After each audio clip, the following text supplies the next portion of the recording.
彩铃，黑角玉一趟。别想让我给你当。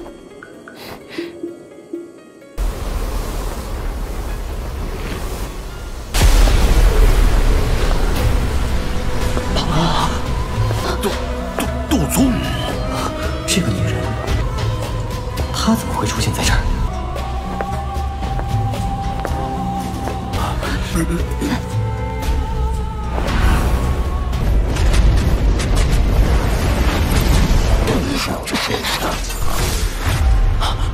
没想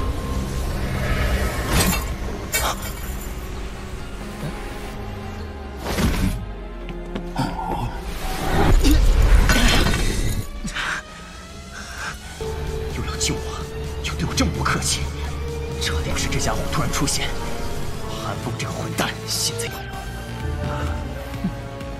恶心的。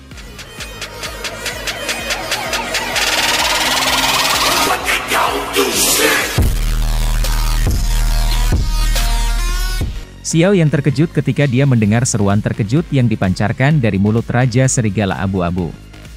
Tatapannya segera beralih ke sayap tulang di punggungnya. Kedua matanya menyipit seperti yang diminta. Apakah kamu tahu apa ini? Raja Serigala Abu-Abu secara bertahap pulih setelah shock berlangsung untuk sementara. Tatapannya membawa ketakutan saat dia melihat Xiao Yan. Kedua kakinya dengan cepat menarik diri. Meskipun daging dan bulu-bulu pada tulang sudah hilang, aroma khusus yang terkandung di dalam sayap tulang memungkinkan dia untuk segera mengidentifikasi mereka. Saat itu, ia pernah melihat Heaven Demon Phoenix asli. Tekanan yang berasal dari dalam jiwa dan garis darahnya telah menjadi kenangan yang tidak akan pernah dia lupakan seumur hidupnya. Di mana kamu mendapatkan sepasang Heaven Phoenix Demon Wings ini? Mata Raja Serigala Abu-Abu menatap Xiao Yan dengan penuh perhatian sementara dia berbicara dengan cara yang serius. Dari tampilan sayap tulang, mereka seharusnya berasal dari surga iblis Phoenix yang mati. Tinju Raja Serigala Abu-Abu dengan keras menabrak cahaya perak. Suara samar-samar metalik muncul. Ekspresi Raja Serigala Abu-Abu berubah sedikit ketika tinjunya mendarat. Dia hanya bisa merasakan bahwa lengannya sepertinya telah mati rasa pada saat ini. Sebelum dia bisa mundur dan mundur, tinjunya yang berwarna perak terayun liar, menghantam dadanya. Tinju itu menemui sasarannya dan Raja Serigala Abu-Abu merasa tenggorokannya menjadi sedikit manis. Syok melonjak di matanya. Kekuatan yang menakutkan, apakah itu benar-benar berasal dari bocah ini? Tubuh Raja Serigala Abu-Abu mendarat dengan menyedihkan. Kakinya mengambil selusin langkah, masing-masing menumbuk setidaknya setengah kaki jauh ke dalam tanah, sebelum secara bertahap berhenti. Dia mengangkat kepalanya karena terkejut. Segera, matanya menyipit dan berhenti di sosok manusia berwarna perak di depan Xiao Yan. Dia merasakan sedikit bahaya dari sosok manusia yang tidak bergerak sedikit pun. Kamu memiliki dua pilihan. Raja Serigala Abu-Abu buru-buru berteriak. Ekspresinya tiba-tiba berubah ketika dia melihat Earth Demon Puppet mengisi dengan aura yang sangat kuat. The Earth Demon Puppet dengan cepat berhenti setelah suaranya terdengar. Sepasang mata kosong menatap Raja Serigala Abu-Abu, menyebabkan kulitnya terasa agak dingin. Xiao Yan tersenyum di langit. Dia perlahan mendarat di tanah, berhenti di samping Earth Demon Wayang, dan berkata, "Katakan padaku, aku ingin tahu semua informasi yang terkait dengan Heaven Demon Phoenix ini." Raja Serigala Abu-Abu menggosok benang darah dari sudut mulutnya. Tatapannya masih menakutkan saat dia melirik pada Earth Demon Wayang. Setelah itu, dia mengatupkan giginya dan berkata dengan enggan, "The Heaven Demon Phoenix sangat terkenal di dunia Magical Beast. Suku seperti mereka memiliki reputasi yang mirip dengan Pil Tower atau Hall of Souls di Central Plains. Selain itu, mereka benar-benar milik tingkat puncak. Selama para tetua dalam suku membantu mengaktifkan kesadarannya, masing-masing surga siluman Phoenix akan melompat ke peringkat 5 setelah dilahirkan, dan akan memiliki kecerdasan yang sebanding dengan manusia. Sebagian besar dewa surga Phoenix berada di peringkat 7 tingkat. Beberapa elit mereka bahkan mampu mencapai tingkat 8 peringkat yang menakutkan. Oleh karena itu, meskipun suku Heaven Demon Phoenix hanya sedikit jumlahnya, ia memiliki peran yang sangat berpengaruh di benua Douki. Bahkan faksi seperti Pil Tower dan Hall of Souls sangat sopan kepada mereka. Setiap anggota suku Heaven Demon Phoenix akan kembali ke altar suku dan menunggu untuk mati ketika kematian mendekat. Oleh karena itu, sangat sulit bagi dunia luar untuk mendapatkan sesuatu dari tubuh mereka. Salah satu alasannya adalah bahwa itu mereka sangat sulit untuk didapatkan, dan yang kedua adalah, seharusnya suku surga setan Phoenix menemukan bahwa seseorang mendapatkannya, akhir hidupnya. Raja Serigala Abu-Abu tanpa sadar memandang Xiao Yan dengan sikap sombong setelah berbicara sampai titik ini.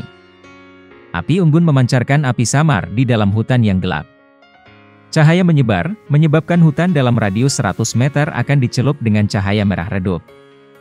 Xiao Yan duduk bersila di samping api unggun. Cahaya dari nyala api menerangi wajahnya, dan sepertinya menutupi tubuhnya dengan lapisan benang redup. Pada saat ini, kedua matanya tertutup rapat. Segel api di antara alisnya memancarkan cahaya lemah dan lemah. Keheningan ini berlanjut beberapa saat sebelum Xiao Yan tiba-tiba membuka kedua matanya. Energi tak terlihat melonjak dari antara alisnya. Dengan cepat bergoyang di sampingnya dan berubah menjadi sosok manusia. Selain itu, penampilan orang ini tampak seperti replika Xiao Yan. Xiao Yan menoleh untuk melihat avatar ini.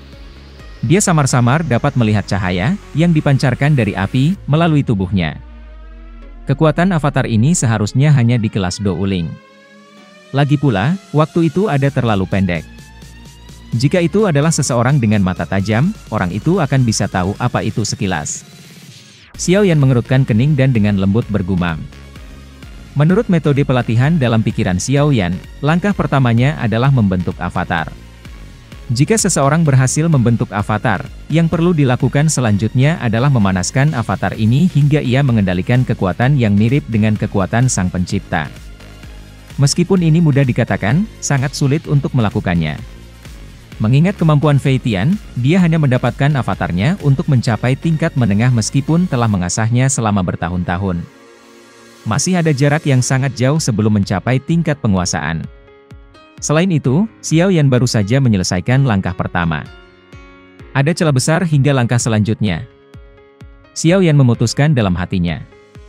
Keraguan di matanya dengan cepat menghilang. Sudah ada kurang dari 20 hari sampai gelombang energi di pegunungan mata surga dimulai. Berdasarkan jarak yang harus dia tempuh, dia harus bisa melintasi pegunungan ini setelah 5 atau 6 hari. Pada saat itu, dia akan pergi keluar dan bergegas ke Heaven Eye Mountain Range. Oleh karena itu, sebaiknya dia bisa membuat kemajuan selama 5 hingga 6 hari ini. Kalau tidak, avatar kelas Do Uling ini tidak akan membantu dia. Jari Xiao Yan menekan avatar di sampingnya. Ini bergetar sebelum berubah menjadi cahaya tak terlihat yang memasuki tempat di antara alis Xiao Yan. Dengan gelombang tangan Xiao Yan, Earth Demon Wayang muncul. Itu menjaganya. Hanya kemudian Xiao Yan perlahan menutup matanya. Pikirannya bergerak, memasuki laut spiritual di alisnya. Angka ilusi Xiao Yan perlahan muncul di wilayah laut. Kekuatan spiritual di depannya berfluktuasi sedikit dan titik cahaya kecil memancarkan cahaya samar. Segera, avatar muncul di tengah fluktuasi spiritual di bawah ini. Semangat Xiao Yan duduk bersila sementara avatar di depannya juga dengan cepat duduk. Xiao Yan dengan lembut menghembuskan nafas udara setelah melihat ini. Dia memberi isyarat dengan tangannya dan sekelompok Fallen Heart Flame muncul. Laut spiritual di bawah Xiao Yan berfluktuasi saat ini sekelompok Fallen Heart Flame muncul. Meskipun hal ini sudah ditundukkan oleh Xiao Yan, efeknya menahan roh masih menyebabkan kekuatan spiritual untuk menjaga jaraknya. Xiao Yan tidak peduli tentang tindakan refleksif dari laut spiritual. Dia mengayunkan tangannya dan Fallen Heart Flame terbang keluar. Segera, itu melilit avatar di depan Xiao Yan. Api baru saja melilit avatar Xiao Yan ketika tubuhnya tiba-tiba bergetar. Di dekat tanaman hijau subur di ujung pegunungan, sesosok kurus perlahan keluar dari hutan yang redup. Setelah penampilan sosok ini, rasa kotor, berdarah perlahan dipancarkan. The Magical Beast yang mengendus bau darah ini dalam radius 5 km buru-buru menarik diri, tampak seolah-olah mereka mengalami shock.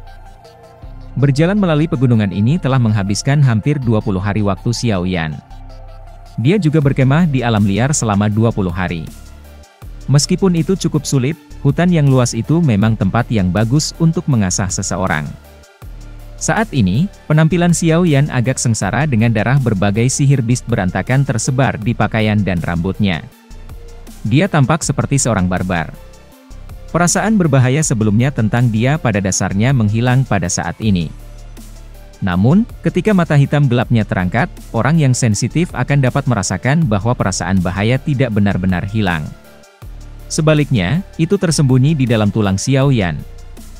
Munculnya seseorang yang terlihat tidak mencolok di permukaan tetapi memancarkan perasaan berbahaya dari tulang mereka benar-benar berbahaya karena mereka mencoba pukulan fatal ketika seseorang tidak menduganya. Xiao Yan berdiri di tepi pegunungan dan melihat jalan besar di bawah puncak gunung. Setelah melihat kerumunan orang yang datang dan pergi di jalan, Xiao Yan tanpa sadar merasa linglung. Pelatihan memang hal yang sepi dan membosankan. Jika seseorang ingin menjadi seorang ahli yang dihormati orang lain di mata mereka, kerja keras yang harus dilakukan dan kesepian yang harus ditanggung adalah sesuatu yang sulit dibayangkan oleh orang biasa. Adapun Dou Sheng, tentu saja, level itu benar-benar terlalu jauh dari Xiao Yan dan yang lainnya. Saat ini, satu-satunya pikiran Xiao Yan adalah membiarkan dirinya melakukan terobosan kelas Dou Huang dan maju ke kelas Dou Zong. Hanya dengan maju ke kelas Dou Zong akan Xiao Yan memiliki kualifikasi untuk bertemu Sun Er. Klan Gu yang misterius di belakangnya tidak ditempatkan di dalam apa yang disebut One Hall, One Tower, Two Sect, Three Valleys, Four Pavilions. Namun, Xiao Yan yakin bahwa klan Gu pasti memiliki kekuatan yang tidak lebih lemah dari Pil Tower atau Hall of Souls. Jika dia ingin berhasil mengambil Sun Er dari klan ini, dia harus mengambil kekuatan yang menyebabkan mereka tidak dapat membantahnya. Prekondisi pertama dari ini adalah agar dia maju ke kelas Dou Zong. Meskipun Xiao Yan saat ini adalah bintang 9 Dou Huang dan kekuatannya telah meningkat dari 20 hari pelatihan yang sulit di hutan, masih ada celah yang cukup besar untuk melepaskan diri dari kelas Dou Huang. Itulah mengapa dia memiliki efek ajaib dari Heaven Mountain Blood Pool, membantu terobosan seseorang, tanpa henti diperbesar. Ini menyebabkan banyak ahli muda di wilayah utara dataran tengah bersama dengan faksi-faksi seperti Wind Lightning Pavilion untuk menyerbu ke Heaven Eye Mountain Range ini tanpa takut akan kematian. Semua yang mereka kejar adalah salah satu dari 10 nama. Banyak suara kaget segera terdengar ketika semua orang melihat derek berwarna-warni besar. Derek warna-warni besar mengepakkan sayapnya. Dalam sekejap mata, itu membawa angin liar saat muncul di sekitar pegunungan mata surga. Dalam sekejap, hampir semua tatapan mereka yang hadir berubah ke langit tanpa persetujuan sebelumnya. Nama Nona Feng dari Wind Lightning Pavilion cukup terkenal di wilayah utara Central Plains. Banyak orang tahu bahwa bakat pelatihan wanita ini luar biasa, dan dia telah diambil sebagai murid terakhir dari Kepala Pavilion Timur dari Wind Lightning Pavilion. Dikabarkan bahwa dia memiliki kesempatan tertinggi untuk menjadi Kepala Pavilion Timur di kalangan generasi muda. Kekuatan dari Wind Lightning Pavilion dapat dipertimbangkan di antara bagian atas bahkan di dataran tengah. Siapapun yang bisa mengendalikan fraksi pasti akan mendapati statusnya melambung. Selain itu, cukup banyak orang tanpa sadar merasa iri pada Nona Feng ini. Tingkat seperti itu adalah sesuatu yang orang biasa akan kesulitan mencapai bahkan jika seseorang bekerja keras sepanjang hidup mereka. Xiao Yan juga duduk bersila di puncak pohon. Matanya menyipit saat dia menatap deru warna-warni besar di langit dari kejauhan. Dia samar-samar bisa melihat sosok yang halus dan bergerak di kepala derek. Sebuah pikiran melewati pikiran Xiao Yan saat dia mendengar percakapan pribadi di sekitarnya. Dengan cara seperti ini, Heaven Eye Mountain Range dapat membatasi seseorang yang kuat untuk masuk. Oleh karena itu, kemungkinan Fei Tian tidak akan bisa masuk diberikan kekuatannya. Xiao Yan benar-benar meletakkan kekhawatiran di dalam hatinya ketika dia memikirkan hal ini. Dia memang sangat takut pada setan tua itu. Namun, mengingat penglihatan aku tidak dapat melihat kekuatan pasti dari Nona Feng ini. Kemungkinan dia memiliki barang misterius yang menyembunyikan auranya. Namun demikian, aku tidak takut padanya. Selama dia tidak datang dan menemukan masalah denganku, aku juga akan terlalu malas untuk mencari masalah dengannya. Xiao Yan perlahan menarik matanya saat dia dengan lembut bergumam. Elder Mu, apakah ada orang dari 3 pavilion lainnya yang telah datang ke kisaran mata surga? Wanita berbaju warna-warni di derek besar menyapu matanya dengan acuh tak acuh atas orang-orang di bawah. Setelah itu, dia membuka mulutnya dan mengajukan pertanyaan. Suaranya jernih, tetapi samar-samar memancarkan ketidakpedulian yang dingin. Hehe, bagaimana mungkin mereka tidak datang? 10,000 Sword Pavilion Sky Fountain Pedang Tang Ying, Yellow Spring Pavilion Wang Chen, dan MU King Luan Jatuh Star Pavilion. Orang-orang muda paling menonjol dari masing-masing sekte semuanya telah dikirim. Mereka sudah mencapai puncak kelas Dou Huang. Jika mereka bisa berendam sekali di kolam darah surga gunung, itu tidak akan lama sebelum mereka melakukan terobosan ke kelas Dou Zong. Siapa yang akan melepaskan kesempatan seperti itu? Seorang pria tua berjubah hijau tertawa dengan cara yang aneh dari belakang wanita berpakaian warna-warni itu. Wanita itu mengangguk pelan setelah mendengar ini. Senyum samar muncul di wajahnya yang agak dingin dan acuh tak acuh saat dia menjawab, sepertinya pertarungan untuk Blood Pool kali ini akan menjadi pemanasan. Nona muda, kepala telah meminta kamu untuk sedikit berhati-hati kali ini. The Heaven Mountain Blood Pool telah menarik cukup banyak ahli muda dari wilayah utara kali ini. Selain dari 3 sebelumnya, ada beberapa orang lain yang juga memiliki kualifikasi untuk bertarung dengan beberapa dari kamu. Oleh karena itu, yang terbaik adalah berhati-hati sedikit ketika melakukan sesuatu. Elder merah berjubah yang lain itu perlahan mengingatkan. Misalnya orang itu memanggil Xiao Yan. Wanita berbaju warna-warni itu mengangkat sudut mulutnya menjadi busur kecil saat dia berbicara dengan suara lembut yang agak dingin.